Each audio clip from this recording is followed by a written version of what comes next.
जय श्री कृष्णा, जय श्री हरि। श्रोताओं, स्वागत है आपका अपने चैनल ज्योति ज्योत में।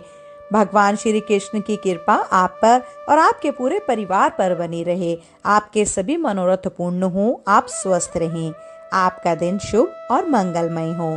श्रोताओं, आज की अहम वीडियो में सुनेंगे श्रीमद् भागवत गीता के 9वें अध्याय का महात्म्य।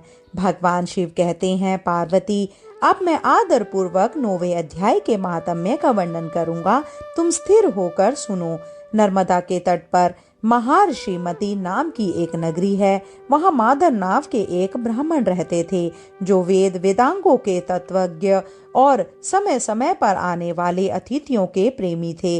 उन्होंने विद्या के द्वारा बहुत धन कमाकर एक महान यज्ञ का अनुष्ठान आरंभ किया। उस यज्ञ में बलि देने वाले एक बकरा मंगाया गया। जब उसके शरीर की पूजा हो गई, तब सबको आश्चर्य में डालते हुए उस बकरे ने हंसकर ऊंचे स्वर में कहा, ब्राह्मण, इन बहुत से यज्ञ द्वारा क्या लाभ है? इनका फल तो नष्ट हो जाने वाला तथा ये जन्म, जरा और मृत्यु के भी कारण है। यह सब करने पर भी मेरी जो वर्तमान दशा है, इसे देख लो। बकरे के इस अत्यंत कौतूहलजनक वचन को सुनकर यज्ञ मंडप में रहने वाले सभी लोग बहुत ही विस्मित हुए। तब वे यजमान ब्राह्मण हाथ जोड़कर अपलक नेत्रों से देखते हुए बकरे को प्रणाम करके आदर के साथ पूछने लगे। ब्राह्मण बोले, आप किस जाति के थे? आपका स्वभाव और आचरण कैसा था? तथा जिस कर्म से आपको बकरे की योनि प्राप्त हुई, यह सब मुझे बतलाइए। बकरा बोला, ब्राह्मण, मैं पूर्व जन्म में ब्राह्मणों के अत्यंत निर्मल कुल में उत्पन्न हुआ था। समस्त यज्ञों का अनुष्ठान करने वाला और वेद विद्या में प्रवीण था। एक दिन मेरी स्त्री ने भगवती दुर्गा की भक्ति से विनम्र होकर अपने बालक के रोग की शांति के लिए बलि देने के निमित्त मुझसे एक बकरा मांगा। तत्पश्चात जब चंडिका के मंदिर में वह बकरा मारा जाने लगा, उस समय उसकी माता ने उसे श्राप दिया, ओ ब्राह्मणों में नीच पापी, तू मेरे बच्चे का वध करना चाहता है, इसीलिए तू भी बकरे की योनि में जन्म लेगा। द्विजश्रेष्ठ, जब कालवश मृत्यु को प्राप्त होकर मैं बकरा हुआ, यद्यपि मैं पशु योनि में पड़ा हूँ, तो भी मुझे अपने पूर्व जन्मों का स्मरण बना हुआ है। ब्राह्मण, यदि आपको सुनने की उत्कंठा हो तो मैं एक और भी आश्चर्य की बात बताना चाहता हूँ। कुरुक्षेत्र नामक एक नगर है, जो मोक्ष प्रदान करने वाला है। वहाँ चंद्र शर्मा नामक एक सूर्यवंशी राजा राज्य करते थे।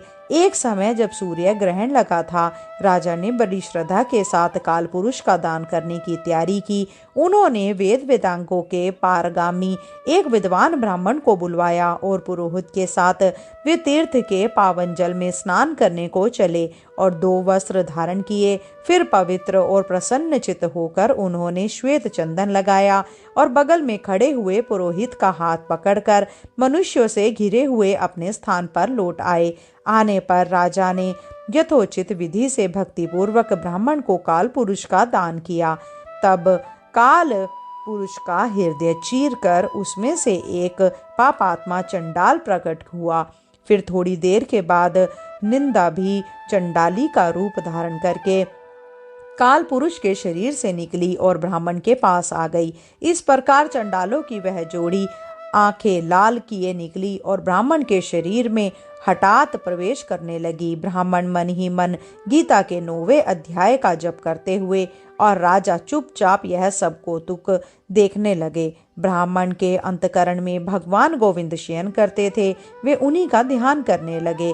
ब्राह्मण ने जब गीता के 9वें अध्याय का जप करते हुए अपने भगवान का ध्यान किया, उस समय गीता के अक्षरों से प्रकट हुए विष्णु दूतों द्वारा पीड़ित होकर वे दोनों चंडाल भाग निकले और उनका उद्योग निष्फल हो गया। इस प्रकार इस घटना को प्रत्यक्ष देखकर राजा के नेत्र आश्चर्य से चकित हो उठे।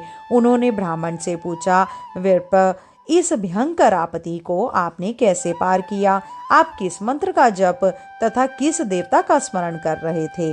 वह पुरुष और स्त्री कौन थी? वे दोनों कैसे उपस्थित हुए? फिर वे शांत कैसे हो गए? यह सब मुझे बतलाइए। ब्राह्मण ने कहा, राजन, चंडाल का रूप धारण करके भयंकर पाप ही प्रकट हुआ था तथा वह स्त्री निंदा की साक्षात मूर्ति थी। मैं इन दोनों को ऐसा ही समझता हूँ। उस समय मैं गीता के 9वें अध्याय के मंत्रों की माला जपता था। उसी का महात्म्य है कि सारा संकट दूर हो गया। महीपते, मैं नित्य ही गीता के 9वें अध्याय का जाप करता हूँ। उसी के प्रभाव से ग्रह जनित आपत्तियों के पार हो सकता हूँ। यह सुनकर राजा ने उसी ब्राह्मण से गीता के 9वें अध्याय का अभ्यास किया। फिर वे दोनों ही परम शांति मोक्ष को प्राप्त हो गए। यह कथा सुनकर ब्राह्मण ने बकरे को बंधन से मुक्त कर दिया और गीता के 9वें अध्याय के अभ्यास से परम गति को प्राप्त किया। बोलो श्री हरि विष्णु भगवान की जय। कृष्ण कन्हैया की जय। श्रोताओं, अब हम रसपान करते हैं श्रीमद् भागवत गीता के 9वें अध्याय से। श्रीमद् भागवत गीता का 9वां अध्याय राज विद्या राजगुहा योग के विषय में है। गीता के 7वें अध्याय के आरंभ में भगवान ने विज्ञान सहित ज्ञान का वर्णन करने की प्रतिज्ञा की थी। उसके अनुसार उस विषय का वर्णन करते हुए अंत में ब्रह्म, अध्यात्म, कर्म, अधिभूत, अधिदेव और अधियज्ञ के सहित भगवान को जानने की एवं अंतकाल के भवन चिंतन की बात कही। इस पर 8वें अध्याय में अर्जुन ने उन तत्वों को और अंतकाल की उपासना के विषय को समझने के लिए 7 प्रश्न कर दिए। उनमें से 6 प्रश्नों का उत्तर तो भगवान ने संक्षेप में तीसरे और चौथे श्लोक में दे दिया, किंतु 7वें प्रश्न के उत्तर में उन्होंने जिस उपदेश का आरंभ किया उसका सारे का सारा 8वां अध्याय पूरा हो गया। इस प्रकार 7वें अध्याय के आरंभ में किए हुए विज्ञान सहित ज्ञान का सांगोपान वर्णन न होने के कारण उसी विषय को भली भांति समझने के उद्देश्य से भगवान इस 9वें अध्याय का आरंभ करते हैं तथा 7वें अध्याय में वर्णित उपदेश के साथ इसका घनिष्ठ संबंध दिखलाने के लिए पहले श्लोक में पुनः उसी विज्ञान सहित ज्ञान का वर्णन करने की प्रतिज्ञा करते हैं। भगवान श्री कृष्ण बोले, तुम्हारे जैसे दोष दृष्टि रहित भक्त के लिए इस परम गोपनीय विज्ञान सहित ज्ञान को पुनः भली भांति कहूंगा, जिसको जानकर तुम दुख रूप संसार से मुक्त हो जाओगे। यह विज्ञान सहित ज्ञान सब विद्याओं का राजा, सब गोपनियों का राजा, अति पवित्र, अति उत्तम, प्रत्यक्ष फल वाला, धर्म युक्त, साधन करने में बड़ा सुगम और अविनाशी है। हे प्रतापी तपस्वी योद्धा, इस उपयुक्त धर्म में श्रद्धा रहित पुरुष मुझको ना प्राप्त होकर मृत्यु रूप संसार चक्र में भ्रमण करते रहते हैं। मुझ निराकार परमात्मा से यह सब जगत, समस्त ब्रह्मांड जल से बर्फ के समान परिपूर्ण है और सब भूत मेरे अंतर्गत संकल्प के आधार स्थित हैं, किंतु वास्तव में मैं उनमें स्थित नहीं हूँ। वे सब भूत मुझ में स्थित नहीं हैं, किंतु मेरी ईश्वरीय योग शक्ति को देख कि भूतों का धारण पोषण करने वाला और भूतों को उत्पन्न करने वाला भी मेरा आत्मा वास्तव में भूतों में स्थित नहीं है। सबकी स्थिति भगवान के अधीन है, इसीलिए सब भूतों को भगवान में स्थित बतलाया गया है। जगत के नाश से भगवान का नाश नहीं होता तथा जहाँ कोई जगत नहीं है वहाँ भी भगवान अपनी महिमा में स्थित ही हैं। इसीलिए वास्तव में भगवान समस्त प्राणियों में स्थित नहीं है, अर्थात वे अपने आप में ही नित्य स्थित हैं। जैसे आकाश से उत्पन्न सर्वत्र विचरने वाली वायु सदा आकाश में ही स्थित है, वैसे ही मेरे संकल्प द्वारा उत्पन्न होने से संपूर्ण भूत मुझ में स्थित है। अर्जुन, कल्पों के अंत में सब भूत मेरी प्रकृति को प्राप्त होते हैं, अर्थात प्रकृति में लीन होते हैं, और कल्पों के आदि में उनको मैं फिर रचता हूँ। अपनी प्रकृति को अंगीकार करके स्वभाव के बल से परतंत्र हुए इस संपूर्ण भूत समुदाय को बार बार उनके कर्मों के अनुसार रचता हूँ। भिन्न भिन्न प्राणियों का जो अपने अपने गुण और कर्मों के अनुसार बना हुआ स्वभाव है वही उनकी प्रकृति है। अर्जुन, उन कर्मों में आसक्ति रहित और उदासीन के सदृश स्थित मुझ परमात्मा को वे कर्म नहीं बांधते। मुझ अधिष्ठाता के सकाश समीप पास से प्रकृति चराचर सहित सर्व जगत को रचती है और इस हेतु से ही यह संसार चक्र घूम रहा है। संपूर्ण जगत की उत्पत्ति, पालन और संहार आदि के लिए भगवान के द्वारा जितने भी कर्म होते हैं, उन कर्मों में या उनके फल में भगवान का किसी भी प्रकार से आसक्त न होना, आसक्ति रहित रहना है और केवल अध्यक्षता मात्र से प्रकृति द्वारा प्राणियों के गुण कर्मानुसार उनकी उत्पत्ति आदि के लिए की जाने वाली चेष्टा में कृत्य अभिमान करता होने के अभिमान से तथा पक्षपात से रहित होकर निर्लिप्त रहना, लिप्त न होना, उन कर्मों में उदासीन के समान स्थित रहना है। इसी कारण वे कर्म भगवान को नहीं बांधते। जिस प्रकार किसान अपनी अध्यक्षता में पृथ्वी के साथ स्वयं बीज का संबंध कर देता है, फिर पृथ्वी उन बीजों के अनुसार भिन्न भिन्न पौधों को उत्पन्न करती है, उसी प्रकार भगवान अपनी अध्यक्षता में चेतना समूह रूप बीज का प्रकृति रूप भूमि के साथ संबंध कर देते हैं। इस प्रकार जड़ चेतन का संयोग कर दिए जाने पर यह प्रकृति समस्त चराचर जगत को कर्मानुसार भिन्न भिन्न योनियों में उत्पन्न कर देती है। जहाँ भगवान ने स्वयं को जगत का रचयिता बतलाया है, वहां पर बात भी समझ लेनी चाहिए कि वस्तुतः भगवान स्वयं कुछ नहीं करते। वे अपनी शक्ति प्रकृति को स्वीकार करके उसी के द्वारा जगत की रचना करते हैं। और जहाँ प्रकृति को सृष्टि की रचना आदि कार्य करने वाली कहा गया है, वहां उसी के यह बात भी समझ लेनी चाहिए कि भगवान की अध्यक्षता में उनसे सता स्फूर्ति पाकर ही प्रकृति सब कुछ करती है। जब तक उसे भगवान का सहारा नहीं मिलता, तब तक वह जड़ प्रकृति कुछ नहीं कर सकती। मेरे परम भाव को न जानने वाले मूढ़ लोग मनुष्य का शरीर धारण करने वाले मुझ संपूर्ण भूतों के महान ईश्वर को तुच्छ समझते हैं, अर्थात अपनी योग माया से संसार के उद्धार के लिए मनुष्य रूप में विचरते हुए मुझ परमेश्वर को साधारण मनुष्य मानते हैं। वे व्यर्थ आशा, व्यर्थ कर्म और व्यर्थ ज्ञान वाले विक्षिप्त चित्त अज्ञानी जन राक्षसी, असुरी और मोहिनी प्रकृति को, जिसको आसुरी संपदा के नाम से विस्तार पूर्वक भगवान ने गीता के अध्याय 16 में श्लोक 4 तथा श्लोक 7 से 21 तक में कहा है, ही धारण किए रखते हैं। गीता के 16वें अध्याय के चौथे तथा 7वें में से 20वें श्लोक तक जिनके अलग अलग लक्षण बतलाए गए हैं, ऐसे ही आसुरी संपदा वाले मनुष्यों के लिए मूढ़ पद का प्रयोग हुआ है। राक्षसों की भांति बिना ही कारण के दूसरों के अनिष्ट करने का और उन्हें कष्ट पहुंचाने का स्वभाव है, उसे राक्षसी प्रकृति कहते हैं। काम और लोभ के वश होकर अपना स्वार्थ सिद्ध करने के लिए दूसरों को क्लेश पहुंचाने और उनके स्वतः हरण करने का जो स्वभाव है, उसे आसुरी प्रकृति कहते हैं। और प्रमाद या मोह के कारण किसी भी प्राणी को दुख पहुंचाने का जो स्वभाव है, उसे मोहिनी प्रकृति कहते हैं। भगवान के प्रभाव को न जानने वाले मनुष्य प्राय ऐसा ही करते हैं। भगवान के प्रभाव को न जानने वाले असुर मनुष्य ऐसी निरर्थक आशाएं करते रहते हैं जो कभी पूर्ण नहीं होती। किंतु अर्जुन, देवी प्रकृति के आश्रित महात्म जन मुझको सब भूतों का सनातन कारण और नाश रहित अक्षर स्वरूप जानकर अनन्य मन से युक्त होकर निरंतर भजते हैं। वे दृढ़ निश्चय वाले भक्तजन निरंतर मेरे नाम और गुणों का कीर्तन करते हुए तथा मेरी प्रकृति के लिए यत्न करते हुए और मुझको बारंबार प्रणाम करते हुए सदा मेरे ध्यान से युक्त होकर अनन्य प्रेम से मेरी उपासना करते हैं। दूसरे ज्ञान योगी मुझ निर्गुण निराकार ब्रह्म का ज्ञान यज्ञ द्वारा अभिन्न भाव से पूजन करते हुए भी मेरी उपासना करते हैं। और दूसरे मनुष्य बहुत प्रकार से स्थित मुझ विराट स्वरूप परमेश्वर की पृथभाव से उपासना करते हैं। समस्त विश्व की उपासना से भगवान की उपासना कैसे है, यह स्पष्ट समझाने के लिए अब 4 श्लोकों द्वारा भगवान इस बात का प्रतिपादन करते हैं कि समस्त जगत मेरा ही स्वरूप है।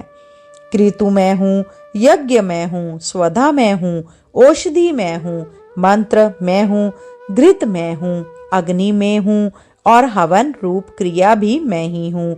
इस संपूर्ण जगत का दाता अर्थात धारण करने वाला एवं कर्मों का फल देने वाला पिता, माता, पितामह, जानने योग्य पवित्र ओंकार तथा ऋग्वेद, सामवेद और यजुर्वेद भी मैं ही हूँ। प्राप्त होने योग्य परम धाम भरण पोषण करने वाला सबका स्वामी, शुभाशुभ का देखने वाला, सबका वास स्थान, शरण लेने योग्य, प्रत्युपकार ना चाहकर हित करने वाला, सबकी उत्पत्ति प्रलय का हेतु और स्थिति का आधार, निदान और अविनाशी कारण भी मैं ही हूँ। अर्जुन, मैं ही सूर्य रूप से तपता हूँ, वर्षा का आकर्षण करता हूँ और उसे बरसाता हूँ। मैं ही अमृत और मृत्यु हूँ और सत असत भी मैं ही हूँ। तीनों वेदों में विधान किए हुए सकाम कर्मों को करने वाले, सोम रस को पीने वाले पाप रहित पुरुष मुझको यज्ञों के द्वारा पूज कर स्वर्ग की प्राप्ति चाहते हैं। वे पुरुष अपने कर्मों के फल स्वरूप स्वर्ग लोक को प्राप्त होकर स्वर्ग में दिव्य देवताओं के भोगों को भोजते हैं और वे उस विशाल स्वर्ग लोक को भोग कर पुण्य क्षीण होने पर मृत्यु लोक को प्राप्त होते हैं। इस प्रकार स्वर्ग के साधन रूप तीनों वेदों में कहे हुए सकाम कर्म का आश्रय लेने वाले और भोगों की कामना वाले पुरुष बारंबार आवागमन को प्राप्त होते हैं, अर्थात पुण्य के प्रभाव से स्वर्ग में जाते हैं और पुण्य क्षीण होने पर मृत्यु लोक में आते हैं। जो अनन्य प्रेमी भक्त जन मुझ परमेश्वर का निरंतर चिंतन करते हुए निष्काम भाव से भजते हैं, उन नित्य निरंतर मेरा चिंतन करने वाले पुरुषों का योग क्षेम मैं स्वयं प्राप्त कर लेता हूँ। अर्जुन, यद्यपि श्रद्धा से युक्त जो सकाम भक्त दूसरे देवताओं को भजते हैं वे भी मुझको ही पूजते हैं, किंतु उनका वह पूजन अविधि पूर्वक अर्थात अज्ञान पूर्वक है, क्योंकि संपूर्ण यज्ञों का भोक्ता और स्वामी भी मैं ही हूँ, परंतु वे मुझ परमेश्वर को तत्व में नहीं जानते, इसी से गिरते हैं अर्थात पुनर्जन्म को प्राप्त होते हैं। देवताओं को पूजने वाले देवताओं को प्राप्त होते हैं, पितरों को पूजित करने वाले पितरों को प्राप्त होते हैं और भूतों को पूजने वाले भूतों को प्राप्त होते हैं, और मेरा पूजन करने वाले भक्त मुझको ही प्राप्त होते हैं, इसीलिए मेरे भक्तों का पुनर्जन्म नहीं होता। जो कोई भक्त मेरे लिए प्रेम से पत्र पुष्प फल जल आदि अर्पण करता है, उस शुद्ध बुद्धि निष्काम प्रेमी भक्त का प्रेम पूर्वक अर्पण किया हुआ वह पत्र पुष्प आदि मैं सगुण रूप से प्रकट होकर प्रीति सहित खाता हूँ। अर्जुन, तुम जो कर्म करते हो, जो खाते हो, जो हवन करते हो, जो दान देते हो और जो तप करते हो, वह सब मुझे अर्पण करो। इस प्रकार जिसमें समस्त कर्म मुझ भगवान के अर्पण होते हैं, ऐसे संन्यास योग से युक्त चित्त वाले तुम शुभाशुभ फल स्वरूप कर्म बंधन से मुक्त हो जाओगे और उनसे मुक्त होकर मुझको ही प्राप्त होंगे। मैं सब भूतों में स्वभाव से व्याप्त हूँ, ना कोई मेरा अप्रिय है और ना प्रिय है, परंतु जो भक्त मुझको प्रेम से भजते हैं वे मुझ में हैं और मैं भी उनमें प्रकट हूँ। इसके साथ साथ प्रत्यक्ष रूप से मैं उनमें सदा प्रकट रहता हूँ। अलग अलग शुभ अशुभ कर्मों के द्वारा स्वर्ग नरक और पशु पक्षी एवं मनुष्य आदि लोकों के अंदर नाना प्रकार की योनियों में जन्म लेना तथा सुख दुखों का भोग करना शुभ अशुभ फल है। इसी को कर्म बंधन कहते हैं, क्योंकि कर्मों का फल भोगना ही कर्म बंधन में पड़ना है। उपयुक्त प्रकार से समस्त कर्म भगवान के अर्पण कर देने वाला मनुष्य कर्म फल स्वरूप पुनर्जन्म से तथा सुख दुखों के भोग से मुक्त हो जाता है। यही शुभाशुभ फल रूप कर्म बंधन से मुक्त हो जाना है। मरने के बाद भगवान के परम धाम में पहुंच जाना या इसी जन्म में भगवान को प्रत्यक्ष प्राप्त कर लेना ही उस कर्म बंधन से मुक्त होकर भगवान को प्राप्त होना है। जैसे संभाव से सब जगह प्रकाश देने वाला सूर्य दर्पण आदि स्वच्छ पदार्थों में प्रतिबिंबित होता है, काष्ठ आदि में नहीं होता, तथापि उनमें विषमता नहीं है, वैसे ही भगवान भी भक्तों को मिलते हैं, दूसरों को नहीं मिलते। इसमें उनकी विषमता नहीं है, यह तो भक्ति ही की ही महिमा है। यदि कोई अतिशय दुराचारी भी अनन्य भाव से मेरा भक्त होकर मुझको भजता है तो वह साधु ही मानने योग्य है, क्योंकि यह यथार्थ निश्चित वाला है और अर्थात उसने भली भांति निश्चय कर लिया है कि परमेश्वर के भजन के समान अन्य कुछ भी नहीं है। वह शीघ्र ही धर्मात्मा हो जाता है और सदा रहने वाली परम शांति को प्राप्त होता है। हे अर्जुन, तुम निश्चय पूर्वक सत्य जानो कि मेरा भक्त नष्ट नहीं होता। प्राय दुराचारी मनुष्य की विषयों में और पापों में आसक्ति रहने के कारण वे भगवान में प्रेम करके उनको नहीं भजते, किंतु किसी पूर्व शुभ संस्कार की जागृति, भगवाद्रवयम वातावरण, शास्त्र के अध्ययन और महात्मा पुरुषों के सत्संग एवं भगवान के गुण प्रभाव, महत्व और रहस्य आदि का श्रवण करने से यदि कदाचित दुराचारी मनुष्य की भगवान में श्रद्धा भक्ति हो जाए तो वह भी भगवान से प्रेम करने लगे तो उसका भी उद्धार हो जाता है। अर्जुन, स्त्री, वेश्य, शूद्र तथा पाप योनि चंडाल आदि जो कोई भी हो वे भी मेरे शरण होकर परम गति को ही प्राप्त होते हैं। फिर इसमें कहना ही क्या है। जो पुण्यशील ब्राह्मण या राजर्षि भक्तजन मेरी शरण होकर परम गति को प्राप्त होते हैं, इसीलिए तुम सुख रहित और क्षणभंगुर इस मनुष्य शरीर को प्राप्त होकर निरंतर मेरा ही भजन करो। मुझ में मन वाले हो, मेरे भक्त बनो, मेरा पूजन करने वाले हो, मुझको प्रणाम करो। इस प्रकार आत्मा को मुझ में नियुक्त करके मेरे प्रायण होकर तुम मुझको ही प्राप्त होगे। बोलो श्री कृष्ण भगवान की जय। श्रोताओं, आज का अध्याय यहीं समाप्त होता है। मैं आशा करती हूँ कि मेरे द्वारा श्रीमद् भागवत गीता का यह अध्याय आपने आनंद पूर्वक सुना होगा। और अगर आपको यह अच्छा लगा हो तो कृपया करके वीडियो को लाइक करें और शेयर अवश्य करें। अगर आप चैनल पे नए हैं तो कृपया करके चैनल को सब्सक्राइब अवश्य करें। शीघ्र मिलते हैं नई वीडियो नई जानकारी के साथ। जब तक के लिए जय श्री कृष्णा, राधे राधे।